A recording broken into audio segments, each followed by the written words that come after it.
Morning all. Well, it's about 7 o'clock in the morning and I'm still in hospital, as you can probably tell with that thing in my arm.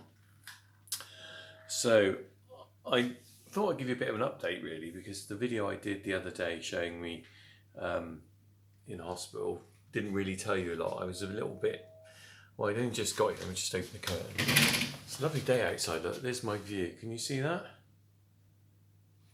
Quite a modern hospital. Yeah, my video I did the other day was a little bit on the hoof, and I'd come in and I didn't really know what was going on.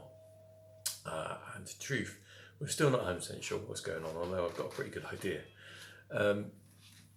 So this is a video really just to tell you what has happened to me and what is happening. So it goes back a long time actually.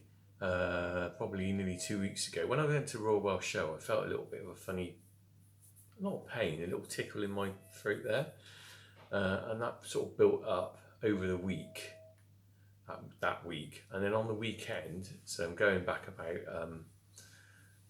sort of 10 days ago, I was quite ill on the Saturday. I had fever and stuff like that, and I thought I had COVID actually, so I did the COVID test, no COVID.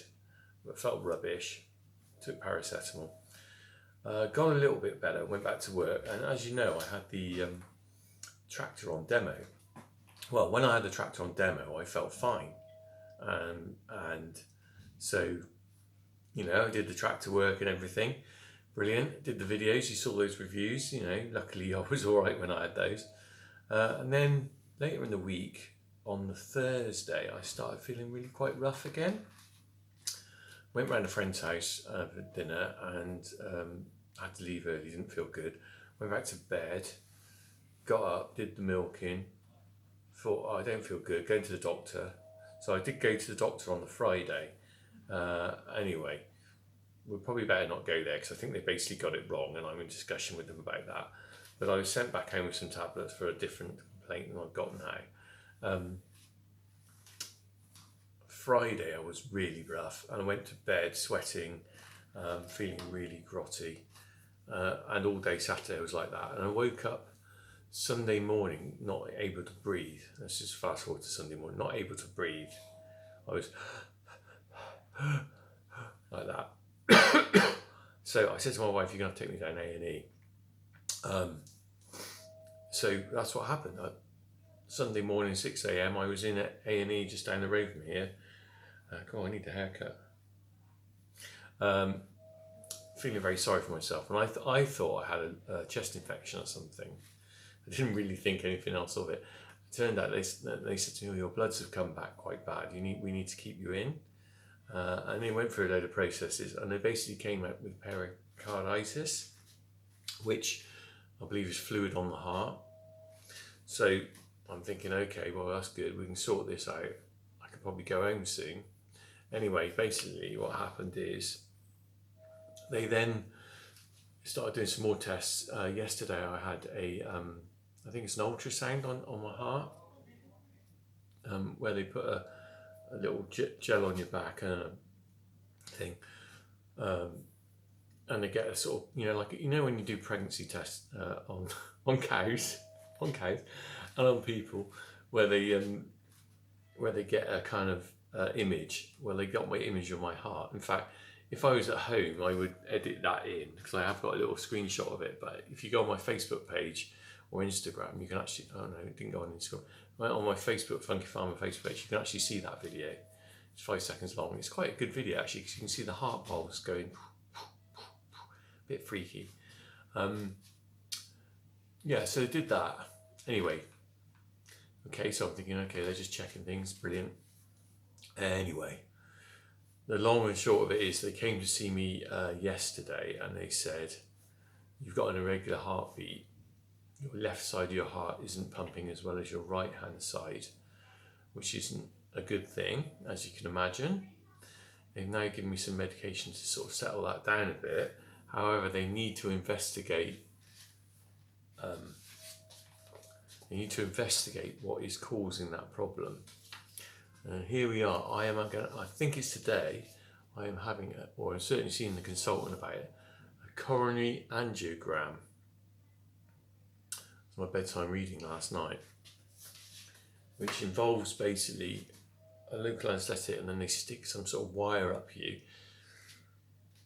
I'm not looking forward to this. They squirt some dye into your heart area and then they can see basically whether your arteries and stuff are working. And part of the thought of this is that I could have a blocked artery. Probably brought on by all the lovely food I like. I do, you know what I'm like. I do like my pork pies and my cream and flipping pork scratchings and everything like that. So we'll see what's going on with that. Once they know what's going on with that, I'm then possibly, I'm not sure what happens then. I don't know whether I go home or they keep me in. You know, they say, how long can I stay here? I don't know. Luckily, I am very lucky in the fact that my brother is running a farm at the moment. It's fairly quiet. We've got some straw coming in. It's fairly quiet. So he can do that. Bloody lucky. The boys have been brilliant. Because they'd already, you know, living on the farm has made a massive difference to our lives in many ways. But for them,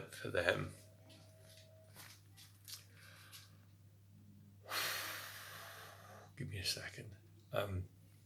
For them, it's meant that they've sort of become a little bit more independent and they've started seeing how to do things and stuff. So they've been going out every morning and helping my brother. They basically go out. They've got a routine. They were helping me when he was on holiday, but they've got a routine now where they go and feed the calves and they go and bed down the sheds. It's their bit, and that just takes a bit of pressure off my brother in the morning, and then my brother can carry on doing other jobs. And I was, you know, the best bit about it is,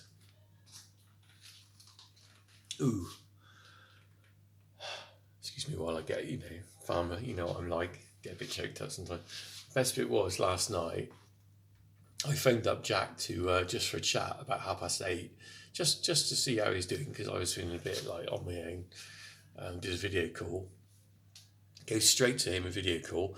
He's in the outside shed, out in the maize clump, bagging up calf cake, or bagging up bags of cake, ready to take up to the calves, so he can feed the next morning. And I thought,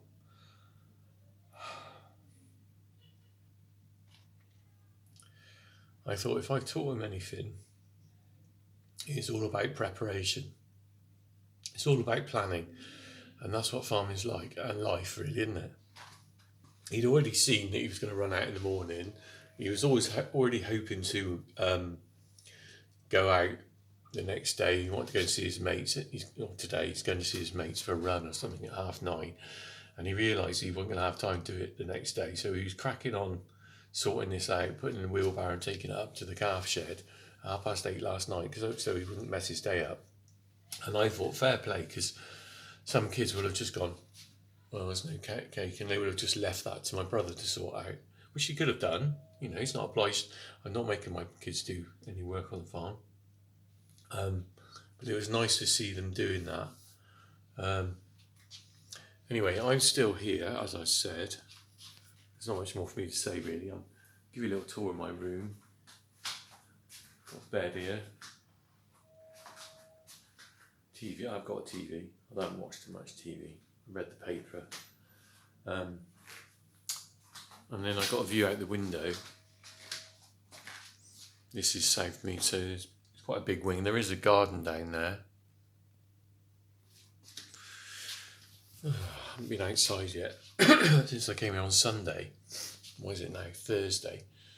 I haven't really got used to being in here and what I'm supposed to be doing, but I think I might go outside today and have a coffee and just sit on the chair. A lot of time to think. But I'm actually all right. I got this. So this room is quite funny. I was in a ward actually, which wasn't particularly pleasant. There was a woman in there who was preaching, going, "Hallelujah, brother." She's doing a lot of that. I couldn't sleep at night with all the monitors going, but they put me. They said, "Oh, we've got a room for you." It's not actually a proper room. if you look at my sink,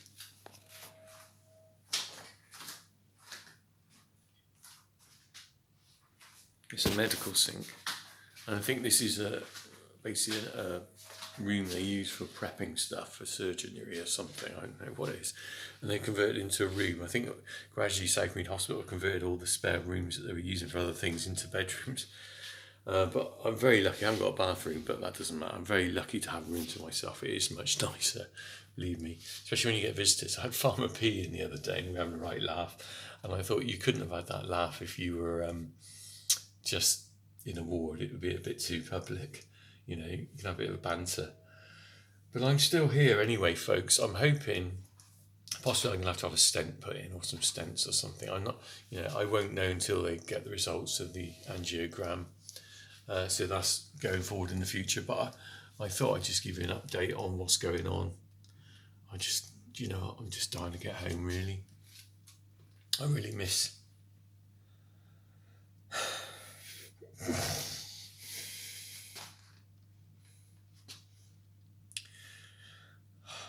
really miss being at home.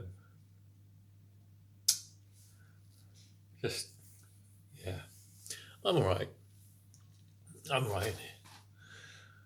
It's actually really, I've had a good chat with a few people, I had a laugh. I just want to be at home now. Anyway, right. You know what I'm like, don't worry about me doing bits like that. If you watched enough of my videos, every now and then I go into, ooh, that's just me. That's me. And it's gone in, I do it, and then I'm gone in 10 seconds. It's not like I'm holding it all in and I'm going to be knackered and sat here crying once I put the phone down. Believe me, that's my weep. I'm done my weep. That's the sort of guy I am, really. It's funny, isn't it? I just can't help it. I can't help being this bloke who chokes up and then goes like that. I would probably do the same if I was watching Coronation Street or something. I don't watch Coronation Street. Anyway, look, I'll tell you what is a laugh, right? Is I'm always the first one up here. In fact, the nurse walked in on me putting my trousers on this morning, my shorts. With knobbly knees, look. She walked in just as I was putting them on. She goes, "Oh, sorry, didn't expect you to be up." But it's 6 a.m. and it's light. I mean, if it was winter, probably not. But I just can't wake up. But hey ho, we'll see what the day goes.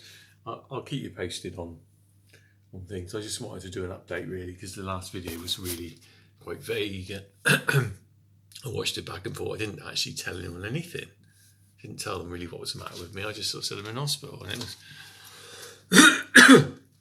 But at that stage, it was all, no one knew what was going on really. The funny thing is though, I feel absolutely fine. I could just flipping get on a bike and cycle home. I feel fine. I feel fine. Obviously, not everything is fine. Anyway, I'm dying for coffee. Oh well, hey ho. Right. Anyway, crack on. Have a good day, everyone, guys. You all enjoy your life. Make the most of it. I certainly will. When I get out of here. Cheers all.